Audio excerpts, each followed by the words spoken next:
कांग्रेस और बीजेपी में हम लोग कोई फर्क नहीं महसूस करते। ये एक ही सिक्के के दो पहलू हैं।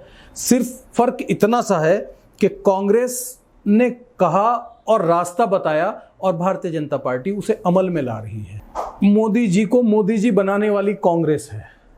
आरएसएस को दूध पिलाने वाली कांग्रेस है कि जब मुल्क आज़ाद हुआ तो 37.7 मुसलमान नौकरी में था, आज मुसलमान 1.7 भी नहीं है। 60 साल में कांग्रेस ने मुसलमान को ये दिया। कितने फसादात हुए वो दिया। बाबरी मस्जिद का ज़ख्म कांग्रेस ने दिया। उत्तराखंड में चुनावी साल का आगाज़ हो चुका है। तमाम सियासी जमातें दम ठोक रही हैं और ताल ठोक रही हैं, सियासत में जोर आजमाइश कर रही हैं कि कैसे हम सत्ता की दहलीज तक पहुँचे।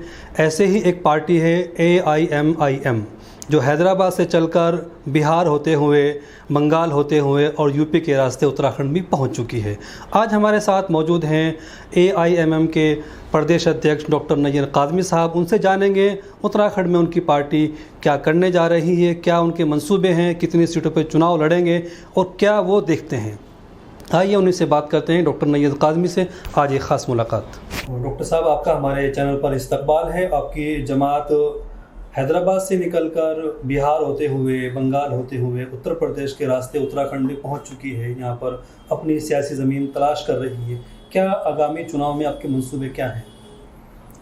मैं सूबाई सदर मजलिस उत्तराखंड होने के नाते आपका शुक्रिया अदा करता हूँ, आपकी पूरी टीम का शुक्रिया अदा करता हूँ। देखिए, जहाँ तक सवाल मजलिस का है तो मजलिस हैदराबाद ही में नहीं, महाराष्ट्र में भी है, मजलिस गुजरात में भी है, मजलिस कर्नाटका में भी पहुंच गई और मजलिस उत्तर प्रदेश में भी हमारे चेयरमैन, कॉरपोरेटर्स और पार्षद और ज़िला पंचायत सदस्य मौजूद हैं अल्हम्दुलिल्लाह। अब 2020 में 1 जनवरी 2020 में मजलिस को बैरिस्टर साहब ने उत्तराखंड में क़याम कराया और हम लोग यहाँ मजलिस के कार्यकर्ता बनकर, एक मजलिस के कर्मठ कार्यकर्ता बनकर हम सभी लोग यहाँ मिलकर काम कर रहे हैं। 2 साल के अंदर काफ़ी वक्त लॉकडाउन में गुजरा, लेकिन अभी फ़िज़ा मजलिस के लिए हमवार है और हम लोग कोशिश कर रहे हैं कि जो जिन सीटों पर हमारा संगठन बूथ लेवल तक पहुँच जाएगा, उन तमाम सीटों पर हम चुनाव यहाँ पर लड़ेंगे। और जहाँ तक सवाल बैरिस्टर साहब का है तो बैरिस्टर साहब बहुत जल्द उत्तराखंड का दौरा करने वाले हैं और जितनी सीटों पर हमने 22 सीटें चिन्हित की हैं उत्तराखंड में, जिन पर हम अभी चुनाव लड़ सकते हैं, जिसमें रिज़र्व सीट्स भी हैं और जनरल सीट्स भी हैं, लेकिन बैरिस्टर साहब उसमें फ़ैसला लेंगे कि हमें कौन सी सीट पर चुनाव लड़ना है और जो बैरिस्टर साहब फ़ैसला लेंगे वही अंतिम निर्णय होगा। आपका भी सफ़र कई पार्टियों में गुजरा, बसपा में भी अपनी कुछ वक्त गुजारा, कांग्रेस में भी रहे पिछले चुनाव के वक्त में, अब आप मजलिस में देख रहे हैं। तो इन तीनों चारों पार्टियों की जो कार्यशैली है, सोच है, एक मिशन है, उसमें क्या लगता है कि किसमें, इस पार्टी में आपको क्या बेटर लगता है उनसे? देखिए, पॉलिटिक्स 2 तरह की होती है। एक होती है मफाद की पॉलिटिक्स और एक होती है आइडियोलॉजी की पॉलिटिक्स। जो लोग अपनी अलग आइडियोलॉजी लेकर आइडियोलॉजी के साथ किसी भी पार्टी में जुड़ते हैं और पहुंचने के बाद पता चलता है कि जिस आइडियोलॉजी का ख्वाब दिखाकर आपने हमें बुलाया है, वहाँ वो आइडियोलॉजी है ही नहीं, वहाँ आइडियोलॉजी ही दूसरी है। कथनी और करनी में जो अंतर है वो अलग है। तो जहाँ आपको ऐसा लगे कि जहाँ कथनी और करनी में कोई फ़र्क नहीं है, जो कहा जाए वो किया जाए, जो किया जाए वो कहा जाए, इसलिए मजलिस में आना पड़ा। पहले हम लोग बसपा में भी रहे, उसके बाद कुछ वक्त 1-1.5 साल का वक्त कांग्रेस में भी गुजरा, बसपा में तो बहुत लंबा वक्त गुजरा, विधानसभा का चुनाव भी लड़ा। लेकिन जो है, आप सभी लोग जानते हैं, पूरा देश जानता है कि वो वहाँ जो है बसपा में किस तरह की बात की जाती है, किस तरह की चीज़ों को आगे बढ़ाया जाता है। वो तमाम चीज़ें हम लोग नहीं कर सकते थे तो हमने बदल दिया। लेकिन जब कांग्रेस में पहुँचे तो वहाँ जाकर भी यही देखा कि कथनी कुछ और है और करनी कुछ और है। लेकिन जब बैरिस्टर साहब को सुना, बैरिस्टर साहब को देखा, उनसे मिले, उनकी बातों से मुतासिर होकर हमारी पूरी टीम ने और हम सब लोगों ने मिलकर यही फ़ैसला लिया कि हम सच और हक की सियासत करेंगे और इंशाल्लाह मजलिस के साथ रहेंगे। कांग्रेस तो अपने आप को सेकुलर पार्टी कहा कहती है, उसके ऊपर मुस्लिमों के तुष्टीकरण का भी ठप्पा लगा हुआ है। भाजपा उसको हमेशा इसी मुद्दे पर घेरती है। देखिए, पिछले 70-72 साल की आज़ादी में 60 साल कांग्रेस के पास मुल्क उनके हाथ में रहा। आज मुसलमान इस कगार पर है कि जब मुल्क आज़ाद हुआ तो 37.7 मुसलमान नौकरी में था, आज मुसलमान 1.7 भी नहीं है। 60 साल में कांग्रेस ने मुसलमान को ये दिया। कितने फसादात हुए वो दिया। बाबरी मस्जिद का ज़ख़म कांग्रेस ने दिया। हम लोगों को एनआरसी के कागज़ दिखाने पर मजबूर कांग्रेस ने किया। यूएपीए का बिल कांग्रेस लेकर आई। 370 पर कांग्रेस शुरू से वही कहती आ रही थी जो आज भाजपा कर रही है। ये तमाम चीज़ें कांग्रेस ने की हैं। कांग्रेस और बीजेपी में हम लोग कोई फ़र्क नहीं महसूस करते। ये एक ही सिक्के के दो पहलू हैं। सिर्फ फ़र्क इतना सा है कि कांग्रेस ने कहा और रास्ता बताया और भारतीय जनता पार्टी उसे अमल में ला रही है। दूसरा सवाल आपने किया कि कांग्रेस पर तुष्टीकरण का आरोप है कि मुसलमानों की पार्टी है। वो हरगिज़ मुसलमानों की पार्टी नहीं है। मुसलमानों को तो नुकसान ही नुकसान कांग्रेस ने पहुंचाया है। दलित और मुसलमान का अगर सबसे बड़ा नुकसान किसी ने किया है तो वो कांग्रेस ने किया है। लेकिन आज हमारे लोग पढ़े लिखे हो गए हैं अल्हम्दुलिल्लाह। नौजवान तबका समझ रहा है कि कांग्रेस ने हमारे साथ कितना बड़ा फरेब और छल किया है कि हमें कहाँ धकेल दिया कि आज हम उस मकाम पर आकर खड़े हो गए। जब ये मुल्क आज़ाद हुआ था तो ये कहा गया था कि आज़ादी की लड़ाई लड़ने वाले उलमा हज़रात हैं, और आज उस मकाम पर आ गए कि आज हमारा नाम नहीं पूछा जाता बल्कि हमारे लिबास को देखकर, हमारी शक्लों को देखकर हमें लिंच किया जाता है। एक बात जो मोदी जी कहते हैं कि भाई देश में जो समस्याएं हैं उन तमाम समस्याओं के लिए नेहरू गांधी परिवार और कांग्रेस ही जिम्मेदार है, वही तमाम बातें मजलिस भी कह रही है। इसको किस तरह से देखा जाना चाहिए? देखिए, मोदी जी को मोदी जी बनाने वाली कांग्रेस है, आरएसएस को दूध पिलाने वाली कांग्रेस है, और उसका सबसे बड़ा सबूत यह है कि आज इस मुल्क के अंदर जितने लोग कांग्रेस के एमएलए पार्टी छोड़कर, कांग्रेस छोड़कर जाते हैं, वो किसी और पार्टी में नहीं जाते, भारतीय जनता पार्टी में जाते हैं। और जब आरएसएस और बीजेपी के लोग अपना दल और अपना संघ, अपना परिवार छोड़ते हैं तो वो कांग्रेस में आता है, किसी और पार्टी में नहीं जाते। तो हम इसे क्या कहें? हम तो यही कहेंगे बीजेपी और कांग्रेस की ये नूरा कुश्ती है।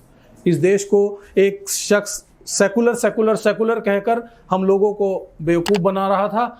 एक दूसरा शख्स आया, वो आकर हमें कॉम्युनल कर एक शख्स ने माइनॉरिटी को ये कहा कि मेजॉरिटी को ख़तरा है। दूसरी पार्टी आई, वो कह रही है मेजॉरिटी से कि तुम्हें माइनॉरिटी से ख़तरा है। बस इसी तरह कर दोनों अपना टाइम पास कर रहे हैं। इस मुल्क के अंदर संविधान की अवहेलना कर रहे हैं, कॉन्स्टिट्यूशन को ताक पर रखा हुआ है। ओत लेते हैं कॉन्स्टिट्यूशन के नाम पर, लेकिन अमल उस पर नहीं करते। उन्हीं मुद्दों को लेकर मजलिस मैदान में आई है, और बैरिस्टर साहब हमारे ऐसे लीडर हैं, ऐसे हमारी पार्टी के राष्ट्रीय अध्यक्ष, जो चाहे सदन हो, चाहे सड़क हो, चाहे टीवी का मंच हो या इंटरव्यू की टेबल हो, वो हमेशा सच बोलते हैं, हक बोलते हैं। और चाहे कोई भी मज़हब हो, कभी वो मज़हब में कोई चीज़ को डिवाइड नहीं करते। लेकिन जब लिंच मुसलमान को किया जाता है तो उन्हें कहना पड़ता है कि मुसलमान के साथ ये ज़्यादती हो रही है, अदरवाइज़ वो कभी मज़हब की बात नहीं करते। आपकी पार्टी पर एक इल्ज़ाम ये भी लगता है कि आप जहाँ भी जाते हैं चुनाव में, वहाँ पर भाजपा को सपोर्ट करते हैं।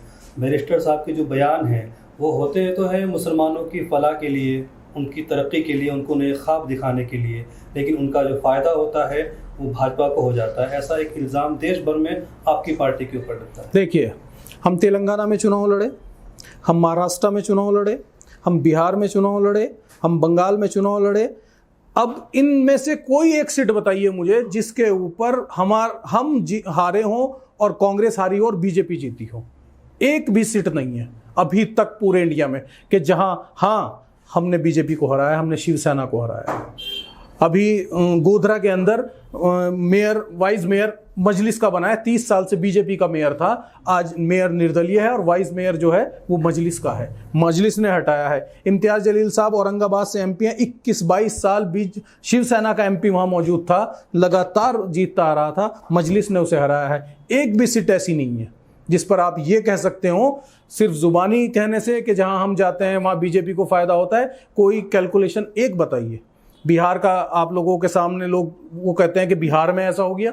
बिहार में हम 19 सीटों पर चुनाव लड़े, 19 में से 5 हम जीते, 9 गठबंधन जीता, और 3 बीजेपी ऑलरेडी पहले से जीतती आ रही थी, दोबारा फिर बीजेपी जीती और 3 उनके घटक दल। और इन 6 सीटों के ऊपर एक भी सीट ऐसी नहीं है जहां गठबंधन और हम मिलकर बीजेपी को हरा रहे हों। हमारे दोनों के वोट मिलकर भी नहीं हरा रहे हैं। और मेरा सवाल आपके माध्यम से यह है कि जब किसी को ऐसा लगता है कि हमें बीजेपी को रोकना है और ये हमें नुकसान पहुंचा रहे हैं, क्यों हमारे साथ दोस्ती का हाथ नहीं बढ़ाते?